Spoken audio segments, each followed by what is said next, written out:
The SuperPershing is the latest Tier 8 premium tank to be added with the 7.5 update. The community has been asking a lot of questions on how to optimize credit farming with this interesting tank, so we're here to offer up a review and some advice. As with all premium vehicles, the SuperPershing has awesome credit earning potential, partly due to a low repair and resupply costs, but also because it's just an effective tank. It's well rewarded for all the damage it deals and has an excellent position in the matchmaker, so will only rarely run into Tier 9 tanks. Just to give you an idea of what to expect, here is a brief shakedown of the SuperPershing's traits. The thing to keep in mind is that it isn't a standard medium tank.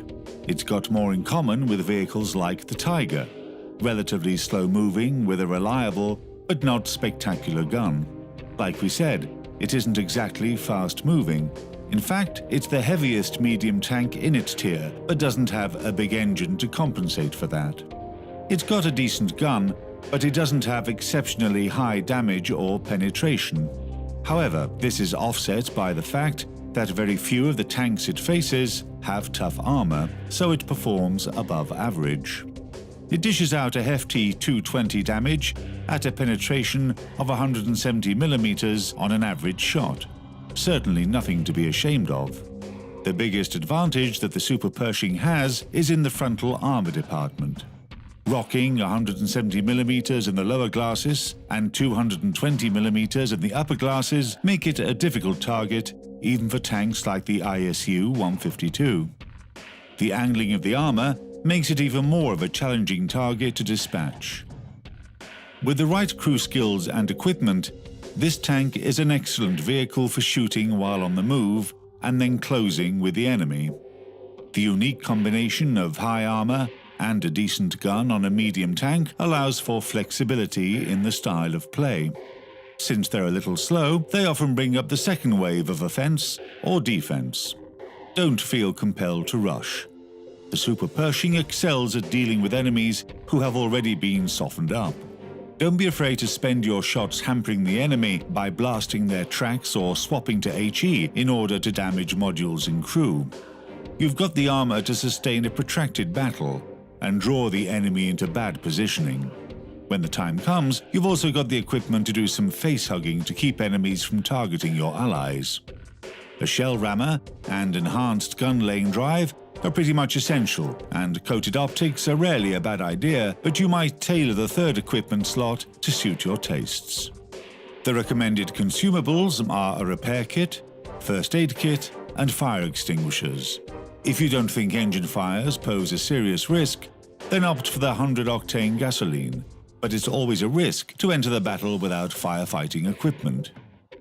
In many ways, you can think of the SuperPershing as a small heavy tank. It can definitely lead the push in certain situations, and its gun makes it dangerous, especially at close range. Its armor makes it a great bullet sponge, but you have to watch out for getting out of position. You don't want to take shots in the side or rear. Your slow speed will prohibit you from extracting from a bad situation. While your armor is strong, it does have weak spots. Here's some advice for staying in action as long as possible. The first bit of advice is to hide your machine gun. Ideally, you should do it this way, or this way. Next, in situations like this, keep your turret facing this direction to keep the enemy from taking an easy shot into the two tubes. As always, be careful turning the side of your turret toward the enemy. Keep the gun facing them as often as possible. They will take any opportunity to bypass the heavy armor you have up front. It takes a good deal of experience to be able to use the SuperPershing like a heavy tank, but it can do the job in a pinch. If you're planning on playing this medium as a heavy on the front lines, then we suggest you take the gun rammer, coated optics, and vents. If you aren't a fan of one of these, then swap it out for an enhanced gun lane drive or the vertical stabilizers. Crew skills for this tank are important, especially the repair skill. Have your crew train that first, but consider swapping it to Sixth Sense for the commander. Brothers in Arms is a fantastic skill to use in conjunction with vents. Your crew is just so powerful at that point. Clutch braking is another skill that will assist you in those close combat battles.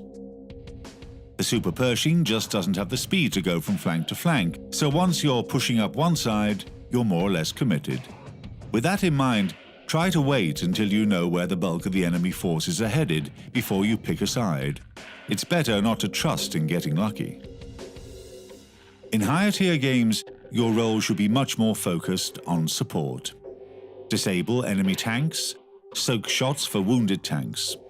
You don't have the speed to go seek out and destroy enemy artillery, so make yourself useful in other ways. The SuperPershing is an excellent farming tank, and it's actually comparatively cheap, at only 7,200 gold coins. Consider making an investment that will easily pay for itself in time. We hope this video has provided some useful information about the latest medium premium tank to come off the assembly line. Good luck on the battlefield. Roll out.